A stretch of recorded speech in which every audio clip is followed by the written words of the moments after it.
స్త్రీలు ఎప్పుడు కూడా మగవాడిపైన ఆధారపడి బ్రతకకూడదు. మీ మీదే మగవాడు ఆధారపడేలా జీవించగలగాలి. అప్పుడే మీకు ఆత్మగౌరవం అనేది పెరుగుతుంది. ఈ ప్రపంచంలో ఏ ఒక్కరు మిమ్మల్ని వేలెత్తి చూపే ప్రయత్నం చేయరు. ఎందుకంటే ఎవరిపై ఆధారపడి అనవసరమైన మాటలు పడాల్సిన అవసరం ఉండదు. లేదంటే అందరూ అనే మాటల వల్ల జీవితంలో ఆత్మగౌరవం కోల్పోయి తనకంటూ ఒక జీవితం ఉంది అనే విషయాన్ని తాను కోల్పోయే పరిస్థితి తప్పకుండా రావచ్చు. స్త్రీ ఎప్పుడు కూడా తాను స్వతంత్రంగా బ్రతకగలను అని నేర్చుకోవాలి. ఎట్టి పరిస్థితుల్లోనూ తనకంటూ ఏ దిక్కు లేరనే స్థితి కలగకూడదు. అన్ని దిక్కులు తానే ధైర్యంగా నిలబడగలగాలి. ఒక స్త్రీ గౌరవం పెరగాలంటే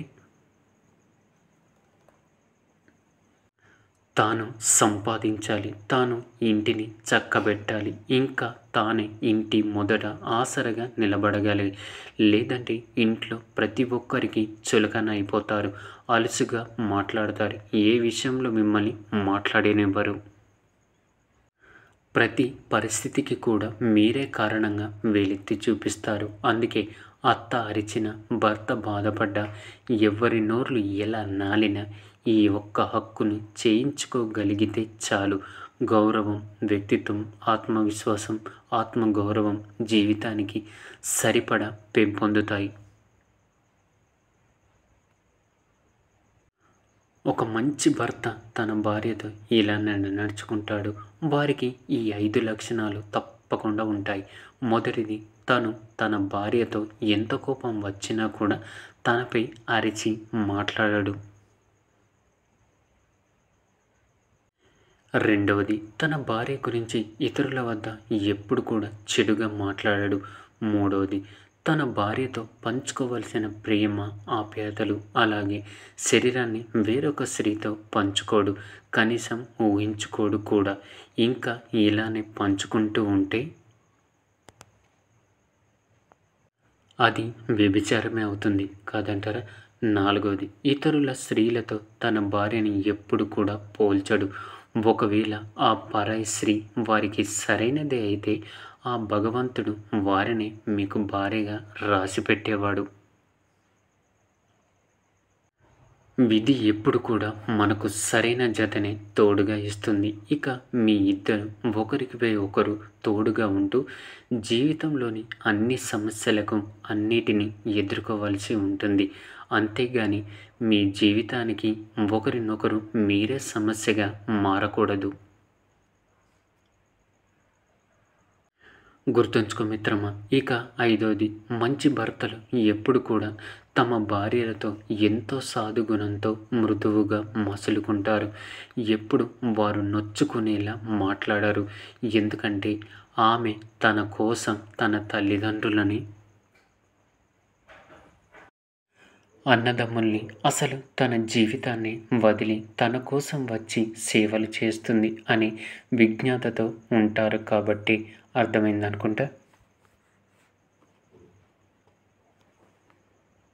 మీ భార్య మీద పంతాన్ని, అధికారాన్ని కాదు, కాస్త ప్రేమను చూపించండి. అప్పుడు మీ భార్య అడగకుండానే మీ దారిలోకి వచ్చి మీరు కోరుకున్నదల్లా చేస్తుంది.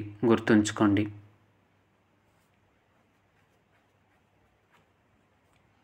ఒక స్త్రీ తన పుట్టింట్లో 20 ఏళ్ళు మాత్రమే గడుపుతుంది, కానీ అత్తింట్లో పూర్తి జీవితాన్ని గడపాలి.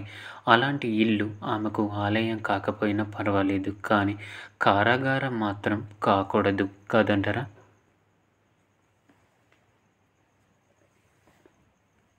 ఒకరు మిమ్మల్ని మోసం చేశారంటే వారు మీపై గెలిచారని కాదు. ఎందుకంటే తర్వాత వారు మీ దగ్గరికి ఎప్పటికీ రాలేరు. ఆపదలో మళ్ళీ మళ్ళీ మీ సహాయాన్ని ఎప్పటికీ పొందలేరు. ఆ వ్యక్తి మిమ్మల్ని కోల్పోతున్నారు.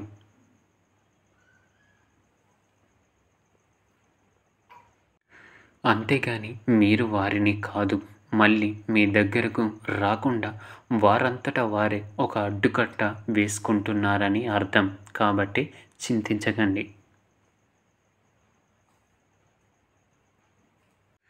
కొందరితో ఎంతకాలం పరిచయం ఉన్నా వారితో ఏమి చెప్పుకోలేం. కానీ కొందరితో పరిచయమైన కొంతకాలానికే అన్నీ పంచుకుంటాం అంటే మనసుకు కావాల్సింది మనిషి పరిచయం కాదు.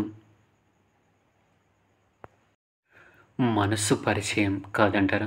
జీవితంలో కొన్ని మార్చుకోవాలి, కొన్ని మర్చిపోవాలి, కొన్ని వద్దనుకోవాలి, కొన్ని వదిలేయాలి. అప్పుడే మనశ్శాంతి దొరుకుతుంది. అర్థమైందనుకుంటా. ఒక మనిషికి ఇవ్వాల్సిన సమయంలో విలువ ఇవ్వకపోతే తర్వాత మీరు ఇద్దాం అనుకున్న వారు తీసుకోవడానికి సిద్ధంగా ఉండరు. ఎందుకంటే ఆత్మాభిమానం అనేది ఒకటి ఉంటుంది కదా.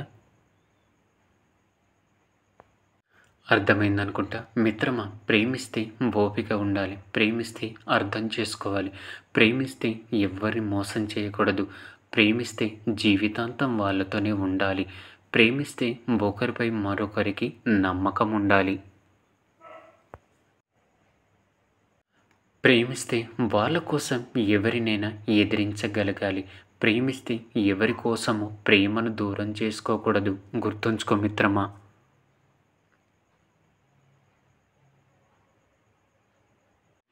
ఈ కాలంలో నవ్వుతూ ఉండే విలువ బాధకు లేదు, డబ్బుకు ఉండే విలువ గుణానికి లేదు, అబద్ధానికి ఉండే విలువ నిజానికి లేదు కాదంటారా?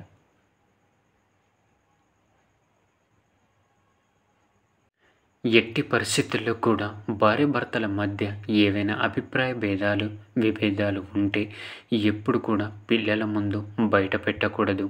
గుర్తుంచుకో మిత్రమా. పిల్లల ముందు భార్యని భర్త సమర్థించే తీరాలి. పిల్లల ముందు భర్తను భార్య కూడా సమర్థించే తీరాలి.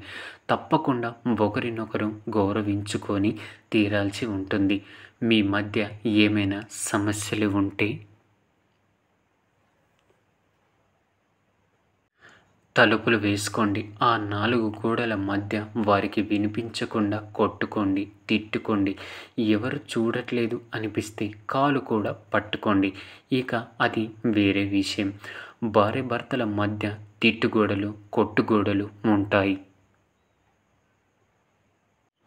ఏమున్నా కూడా పిల్లలు లేనప్పుడే ఒక్కసారి బయటపడ్డారు అంటే ఇద్దరు కూడా పిల్లలకు లోకువైపోతారు. వారు ఎలా ఉంటారు? నువ్వు అనలేదా అమ్మని? నువ్వు అనలేదా నాన్నని? నేనంటే తప్పేంటి? ఉన్నదే కదా అన్నాను. నువ్వు అన్నదే కదా నేను అన్నాను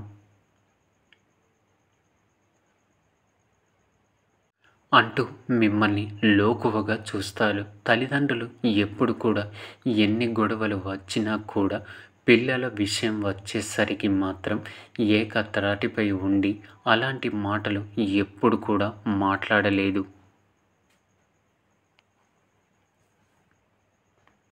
మాట్లాడడం కూడా నువ్వు కూడా మాట్లాడకూడదు. మేమిద్దరం ఒక్కటే. నీకు ఏదైనా అయితే నువ్వు బయటికి వెళ్తావు.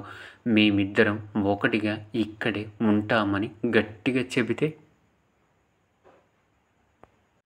పిల్లలు ఎందుకని దారిలోకి రారు? ఖచ్చితంగా వస్తారు. మీరే ఆలోచించండి. ఇక నిర్ణయం మీదే.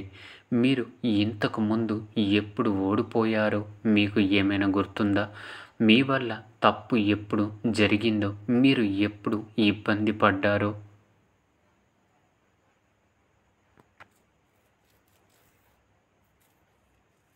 మీరు ఎప్పుడు ఓటమిని ఎదుర్కొన్నారు? లేదా ఇక అలా అయితే మీ జీవితంలో అన్నిటికన్నా పెద్ద శిక్షణనే కోల్పోయారు. మీరు ఎదుర్కొన్న ఓటమి, మీ పరాజయం, మీ తప్పు, ఇక ఇవే అన్నిటికన్నా గొప్ప శిక్షణ ఇస్తాయి. అలానే సహాయం చేస్తాయి. ఇవే మీకు అన్నీ నేర్పిస్తాయి. అసలు ఏం చెయ్యాలనో, ఏం చెయ్యకూడదో, ఈ ప్రకృతి మనకు ఏం నేర్పిస్తుందో దాన్ని అర్థం చేసుకోవడానికి ప్రయత్నించండి.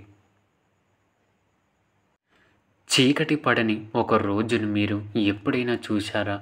ఒక నది ఇంకిపోకుండా ఉండడం మీరు ఎప్పుడైనా చూశారా? ఆకులు రాలని వృక్షాన్ని మీరు ఎప్పుడైనా చూశారా? చెప్పండి.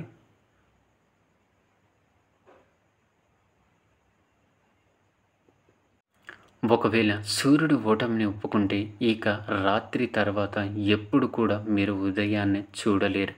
ఇక ఒకవేళ నది ఓటమిని ఒప్పుకుంటే మళ్ళీ వర్షాన్ని కురిపించే సాహసం ఎప్పటికీ చెయ్యాలి అని అనుకోదు.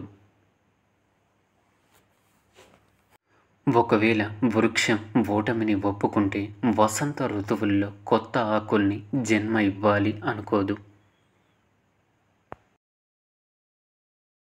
ఒకవేళ వృక్షం ఓటమిని ఒప్పుకుంటే వసంత ఋతువుల్లో కొత్త ఆకుల్ని జన్మ ఇవ్వాలి అనుకోదు. అలాగే గ్రీష్మ ఋతువుల్లో మనకు నీడనివ్వదు. ఒకవేళ వీళ్ళందరూ ఓటమిని ఒప్పుకుంటే